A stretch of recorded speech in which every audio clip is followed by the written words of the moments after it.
ప్రస్తుతం సస్పెన్స్ లో ఉన్న ఆంధ్రప్రదేశ్ దేవాదాయ శాఖ సహాయ కమిషనర్ కె శాంతిని ప్రభుత్వం టార్గెట్ చేసింది.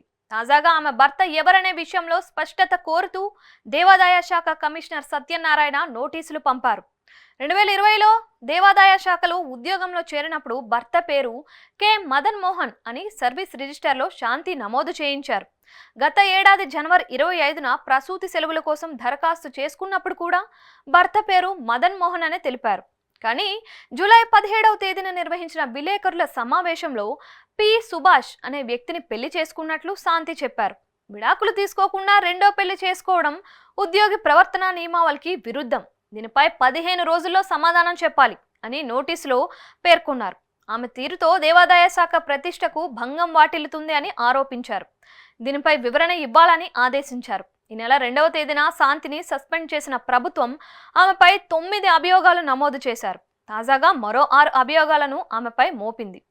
విధులలో చేరినప్పుడు భర్త పేరు మదన్ మోహన్ అని చెప్పిన శాంతి వేరొకరిని పెళ్లి చేసుకున్నట్లు చెప్పడంపై మొదటి అభియోగాన్ని నమోదు చేశారు అధికారులు.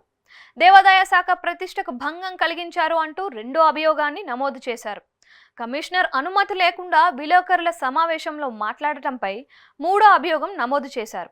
ఎప్పుడు ఎలా మాట్లాడాలో మీకు తెలుసు సార్ అంటూ మీరు పార్టీ వెన్నెముకై అంటూ ఎంపీ విజయసాయిరెడ్డి గురించి గత ఏడాది మే 28న ట్వీట్ చేశారని, ఇది ఆ పార్టీతో ఉన్న అనుబంధాన్ని సూచిస్తోందని, ప్రభుత్వ ఉద్యోగిగా ఇది నిబంధనలకు విరుద్ధం అంటూ 4వ అభియోగం ఆమెపై మోపారు. విశాఖపట్నంలో నివాసం ఉన్నప్పుడు అపార్ట్మెంట్లోని మరో ఫ్లాట్లో నివాసితులతో గొడవ పడగా 2022 ఆగస్టులో ఆరిలోవా పోలీస్ స్టేషన్లో నమోదైన కేసుపై వివరణ ఇవ్వాలని కోరుతూ మరో అభియోగాన్ని నమోదు చేశారు. శాంతికి అధికారం లేకపోయినా సరే విశాఖపట్నం జిల్లా పరిధిలో వివిధ ఆలయాలకు చెందిన దుకాణాలు, భూముల లీజులను 3 ఏళ్లకు బదులు 11 ఏళ్లకు రెన్యువల్ చేసేలా కమిషనర్కు ప్రతిపాదనలు పంపడం, అవి రెన్యువల్ కావడంపై వివరణ కోరుతూ మరో అభియోగం చేశారు.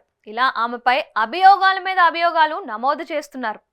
శాంతి సహాయ కమిషనర్గా పని చేసినప్పుడు విశాఖపట్నం, అనకాపల్లి, ఎన్టీఆర్ జిల్లాల పరిధిలో ఇంకా ఏ ఉల్లంఘనలు పాల్పడ్డారు అనేది పరిశీలించడానికి 3 అధికారులతో కమిటీ వేయనున్నారు. మొత్తం మీద శాంతి జీవితంలో అశాంతి నింపడమే ప్రభుత్వం లక్ష్యంగా కనిపిస్తోంది.